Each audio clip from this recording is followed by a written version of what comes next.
In a dramatic show of Western unity, European leaders traveled to Ukraine's capital yesterday with an ultimatum for Vladimir Putin: accept an unconditional 30-day ceasefire or face massive new sanctions.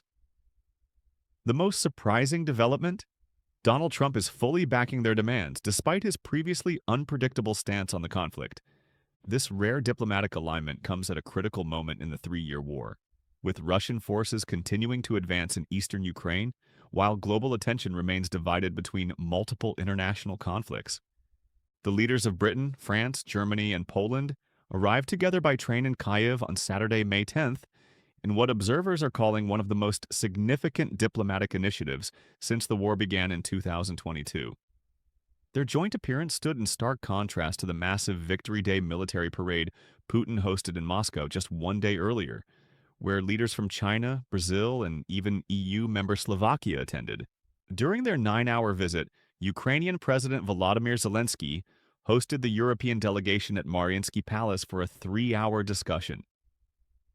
In an unexpected move, French President Emmanuel Macron called Trump directly on his mobile phone during the meeting, despite it being before 7 a.m. in Washington. According to officials present, Trump agreed to support the European demands and contribute to implementing and monitoring any potential ceasefire. A large coalition of the willing around the world is determined to enforce fresh sanctions against Russia if Moscow refuses to agree to the ceasefire, said German Chancellor Friedrich Merz. These sanctions would specifically target Russia's energy sector and banking system, hitting the heart of the Russian economy. The ceasefire proposal is unique in its simplicity. Unlike previous peace initiatives, it demands Russia halt all hostilities in the air, at sea, and on land for 30 days without any preconditions. As UK Prime Minister Keir Starmer firmly stated, there should be no more ifs and buts, no more conditions and delays from Putin. What makes this initiative particularly notable is that it doesn't require Ukraine to make territorial concessions, something Trump had previously suggested might be necessary. Instead, it creates space for broader peace negotiations while hostilities are paused. Macron emphasized that the ceasefire would have oversight provided mainly by the United States of America, and to which all Europeans will contribute. This international monitoring would enable the immediate launch of more substantive negotiations on territories, energy infrastructure, and security guarantees. Russia's response has been characteristically mixed. Initially, Kremlin spokesperson Dmitry Peskov rejected calls for an extended ceasefire, insisting Western nations must stop arming Ukraine first. However, in a surprising shift, Russian state media later reported Peskov saying, "We have to think about this. This is a new development."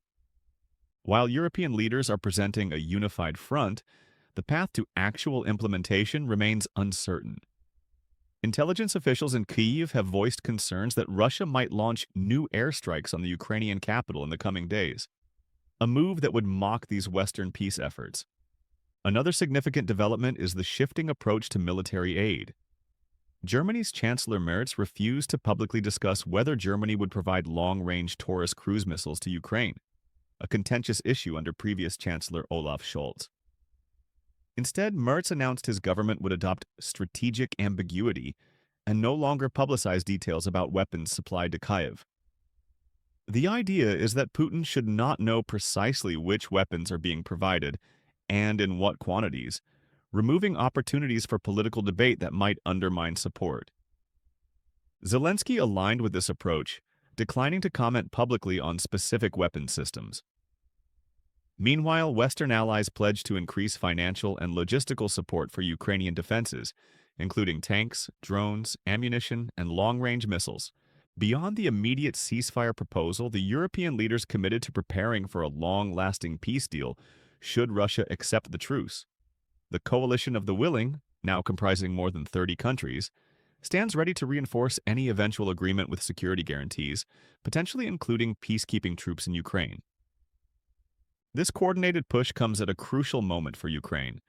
After 3 years of brutal conflict, the war has strained resources on both sides. For Ukraine, continued Western support is essential, while Russia faces the prospect of further economic isolation that could test Putin's resolve.